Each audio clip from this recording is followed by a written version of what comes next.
Once upon a time, in the land of Ta, there was a lake.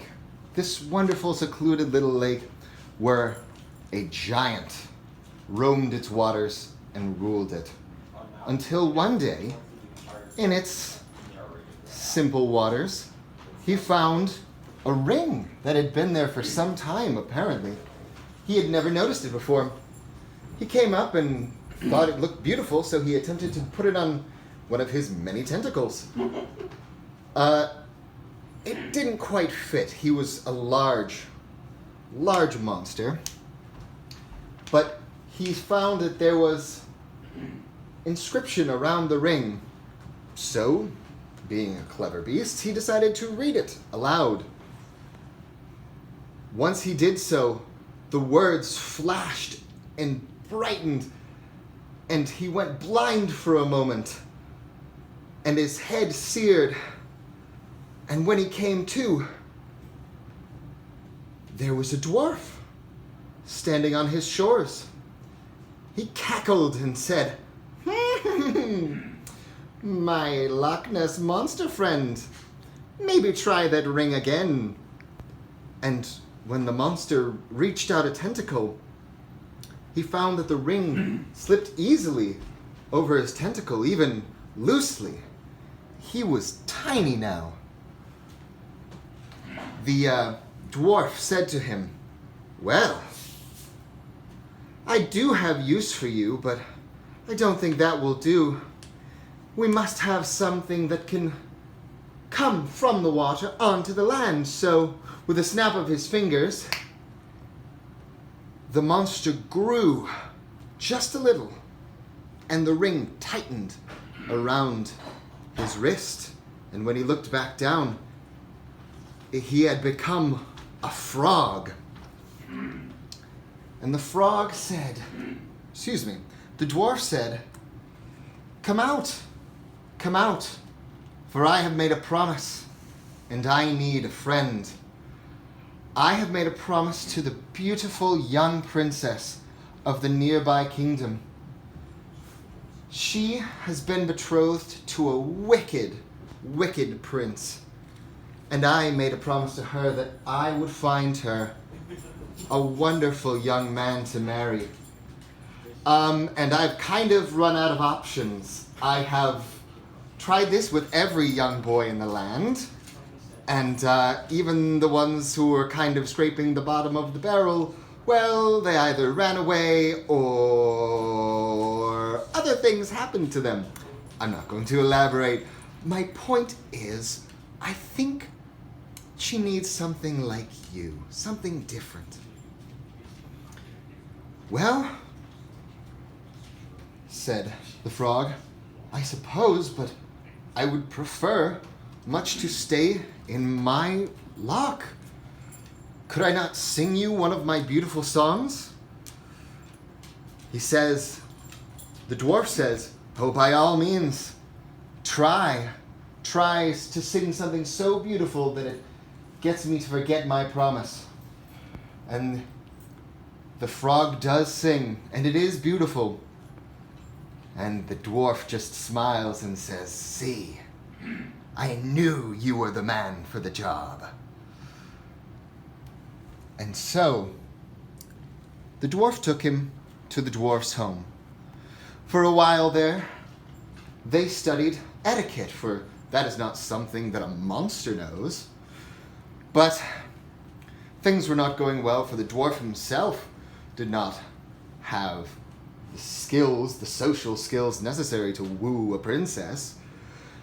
And he certainly didn't have this magical skill to turn the frog into a human, which is surprising because he was able to turn a monster into a frog, but fairy tales, whatever. So they parted their ways and the dwarf said to the frog, go find yourself someone who can teach you better than I. The frog hopped his way along to a wall where he heard the wailing of a guard who was so lonely. He said, I have been guarding this wall for who knows how long, and I don't even know what this wall is for. There doesn't seem to be any enemy on the other side of this wall. So here I sit day after day, night after night, with no purpose but to talk to my friend the fairy. But her cottage is far from here, so she rarely visits. Well, the frog thought a bit, and he thought, I have a long, stretchy frog tongue, and fairies do remind me quite a bit of flies. And when I eat flies, I use what they're made of to make bits of me. So it only makes sense that if I go eat this fairy, she would give me her essence, and I would become as beautiful and as smart and as socially adept as this fairy, and I could win the heart of this princess. So he hopped off, and she saw her skinny figure there, and he was quite taken with her. And inside her walled garden, he hopped up into the window, and with one deft slash of his tongue, it lashed out. But the fairy was quicker. It was a trap. The fairy grabbed his tongue and said, little monsters should not be eating the people that they might be able to get some help from. Are you quite insane? Well, the frog said, I have had one hell of a day, you know. So having met all these insane people, I would say, quite possibly. But I have a mission. I have to woo a princess, and I must become a true, noble, wonderful, gallant young man. And the fairy said to the frog, well, yes, eating me would accomplish your task, but my stepsister is far more beautiful, far more socially adept than even myself. And so I suggest that you go eat her instead, for I would much rather be rid of her. So, assuming that what she says is true, and also knowing that she is too fast for his tongue, he hops off to find and eat the stepsister of this fairy. Before you go, though, she calls out, my stepmother guards my stepsister. And what lies beyond the walls is secret to anyone who has been unfortunate enough to have been on the other side when it was built. So, she came. What happened with Cook? I don't remember. The stepmother eats frogs. Oh, yes. Things as frog legs. Yes.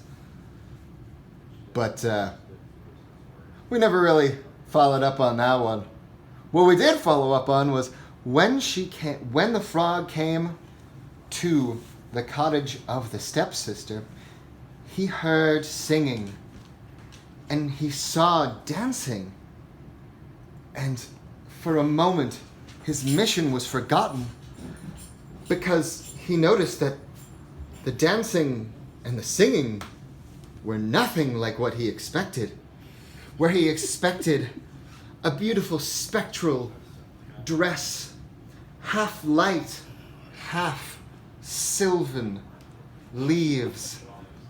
It was black and umbral and seemed to writhe in pain as she danced this demonic dance, and she cried out to the demons beneath her, and flames rise,